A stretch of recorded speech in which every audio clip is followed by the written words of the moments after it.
E aí, pessoal, tudo bem? Bem-vindos aí a mais uma aula de sistemas de transporte. Então, primeiro eu queria agradecer aí a presença de vocês nessa nossa nova aula. Então, a gente já falou sobre sistemas de transporte terrestre e hoje a gente entra num outro modal, o modal hidroviário. Então, primeiro eu vou fazer algumas conceitualizações aqui desse modal, depois eu vou comparar ele com o sistema de transporte a respeito de custos e capacidade de carga. E depois a gente vai finalizar aí com o tipo de obras civis aí que incrementam toda a infraestrutura aí do modal hidroviário.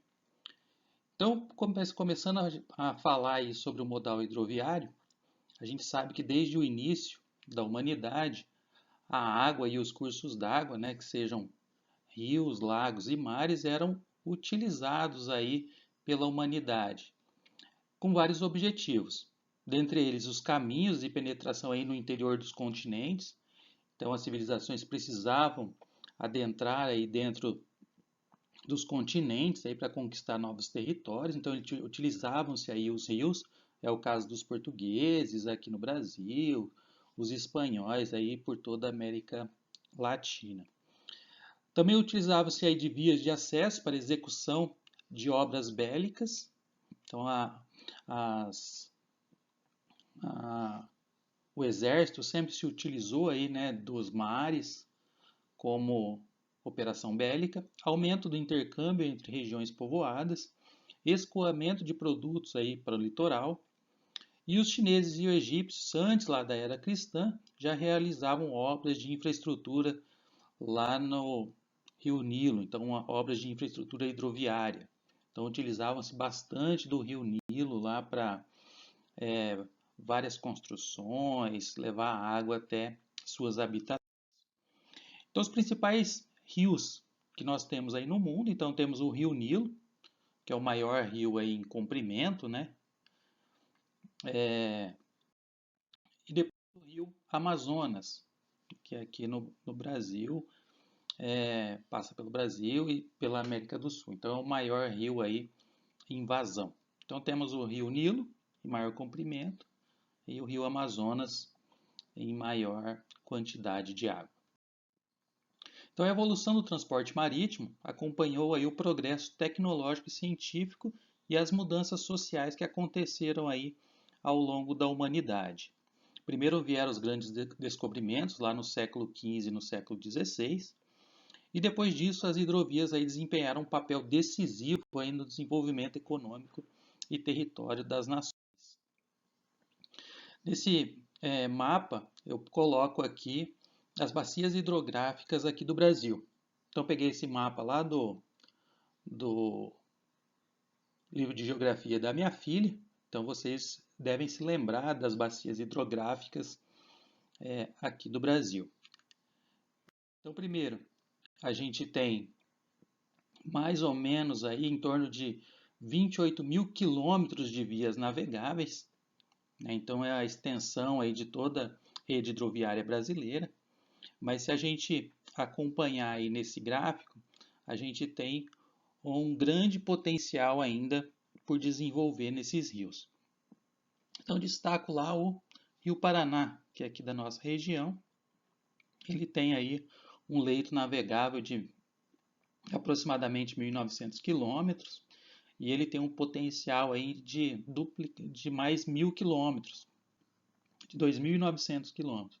Então daí teria um total aí de 4.800 quilômetros aí se fossem construídas todas essas infraestruturas necessárias nesse rio. Então vamos começar lá pela bacia amazônica. Então a bacia amazônica lá no norte do Brasil. Então ela tem aí um potencial econômico e transporta aí petróleo e seus derivados, além de passageiros, transportes aí a granéis sólidos.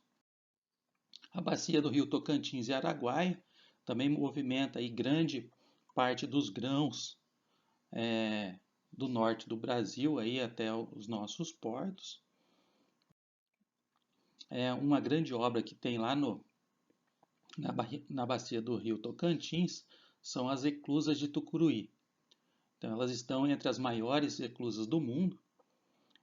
São feitas em 2 etapas, transpondo aí desníveis aí de 33 metros cada uma e permitindo aí uma passagem de um comboio de 4 chatas por elevação. Então, esses tanques medem 33 metros de altura por 210 de comprimento. Né? Além disso, tem 44 metros e meio aí de altura. Então, essa infraestrutura ela tem a capacidade de dar passagem aí a mais de 40 milhões de toneladas de carga.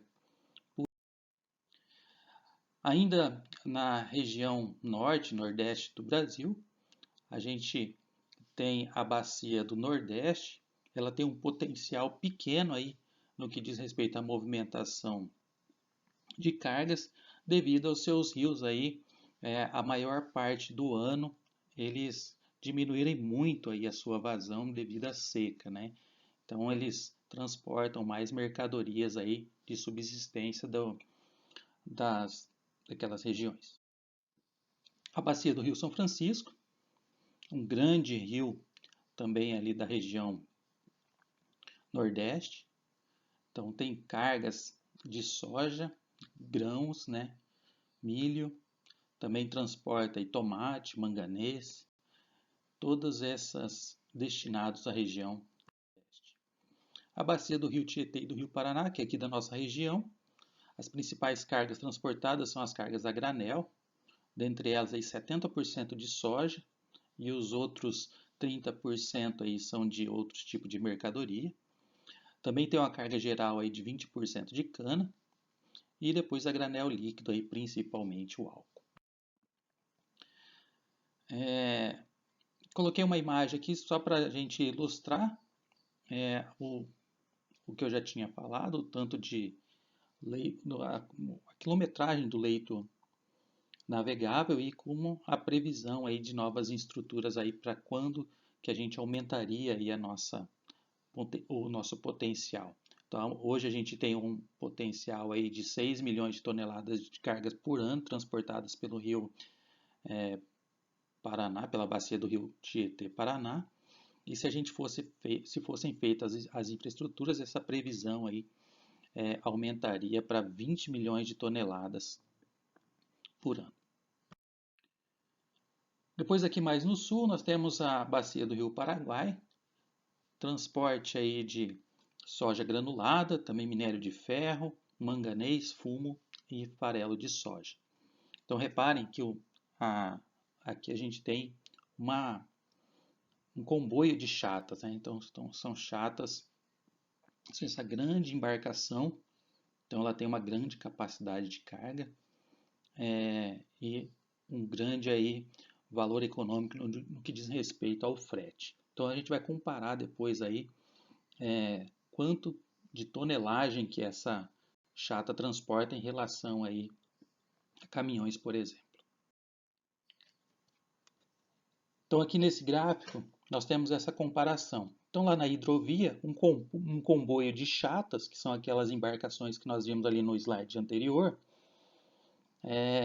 então esse comboio é composto aí por 4 chatas e um empurrador, com uma capacidade aí de 6 mil toneladas. Se a gente comparar com uma ferrovia, vão ser necessários aí para essa capacidade aproximadamente aí 86 vagões. E se a gente for mais além ainda, comparar com caminhões, com as rodovias, a gente vai ter aí aproximadamente 132 carretas aí. Então a gente tem 132 carretas em relação a um comboio de chatas. Então a gente tem aí uma grande capacidade de carga e um potencial de transporte nas nossas vias. Outro comparativo em relação ao consumo de combustível. Então na hidrovia a gente tem aí um consumo por tonelada de 4 litros de combustível, na ferrovia de 6 e na rodovia aí de 15 litros por tonelada a cada 1.000 quilômetros rodados. Também é bastante relevante aí a emissão de CO2 para transportar 1 tonelada a cada 1.000 quilômetros. A hidrovia a gente tem aí 74 gramas, né, de dióxido de carbono, porque a gente tem só um empurrador em relação à ferrovia 104 gramas e a rodovia aí bem mais poluente, 219 gramas. Quanto ao custo de capacidade de carga, então a gente está levando em consideração a infraestrutura por quilômetro construído. Então, uma hidrovia, 34 mil dólares aí a cada quilômetro. A ferrovia, 1,4 milhões, né, milhão de dólares. E a rodovia, aí, 440 mil. Então, eu já comentei com vocês a respeito desse custo. Né? A gente tem ali a rodovia relativamente barata, porém a nossa manutenção é muito cara. O custo da infraestrutura hidroviária ela é bem mais em conta, por conta que toda a infraestrutura ou a via já está ali. Né? Então o rio é a própria via, então não tem a necessidade aí de uma construção da via. É utilizado o próprio leito ali de água, que seja o mar, que seja o rio. Então por isso aí que a hidrovia aí no que diz respeito à infraestrutura, ela é bem mais barata. Outro comparativo quanto à capacidade de carga. Então ali tem o caminhão, o trem e o comboio. Porém aí tem algumas vantagens e desvantagens no que diz respeito a essa infraestrutura. Então o transporte hidroviário ele vai ter aí uma maior eficiência energética e um menor consumo de energia no que diz respeito às vantagens. Uma menor emissão de gases, menor número de impactos gerados aí sobre a população, maior segurança e menor risco de acidentes, reduzidas aí possibilidades de congestionamento. Ainda assim, vão gerar benefícios indiretos aí pelas obras de canalização dos rios, como controle de enchentes, abastecimento público, irrigação e recreação, e reduzidas intervenções no meio físico em virtude aí da própria via ser um curso d'água. Algumas desvantagens.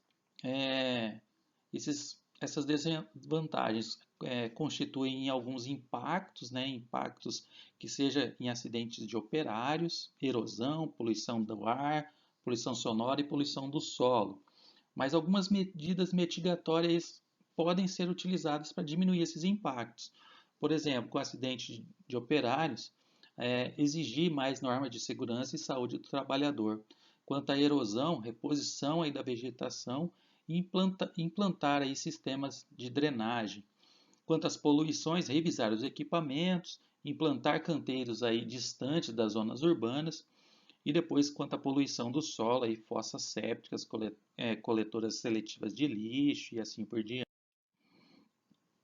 Algumas obras consideradas essenciais, aí, então, obras civis dentro da infraestrutura aí do transporte hidroviário.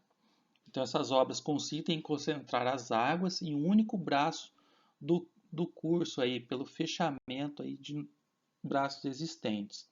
Então, o fechamento de braços secundários, imagine que a gente tem um rio onde a gente tem dois braços, então um braço a gente vai fechá-lo, né?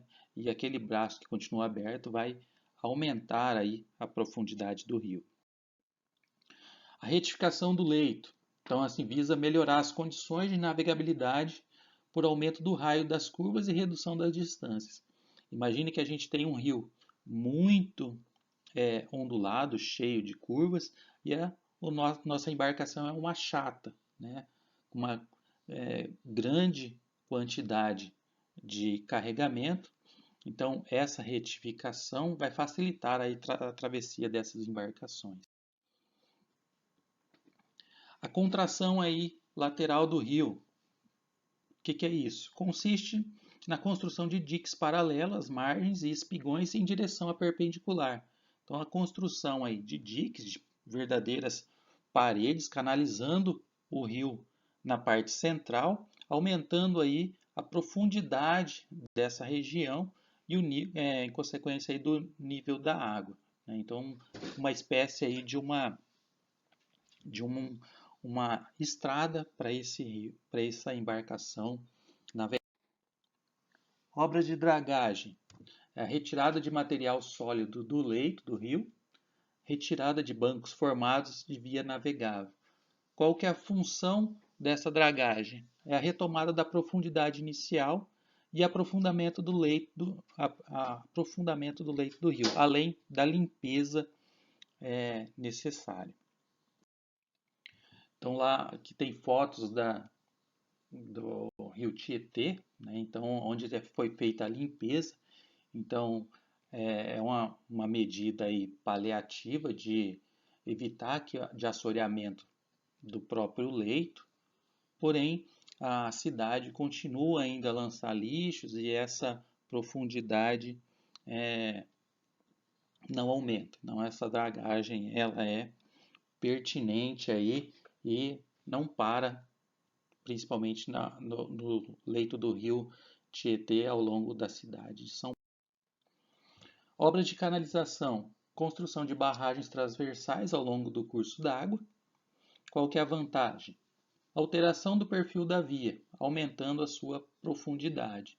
Então aqui a gente tem várias barragens transversais, fazendo aí uma nova linha d'água e formando vários níveis aí de navegação.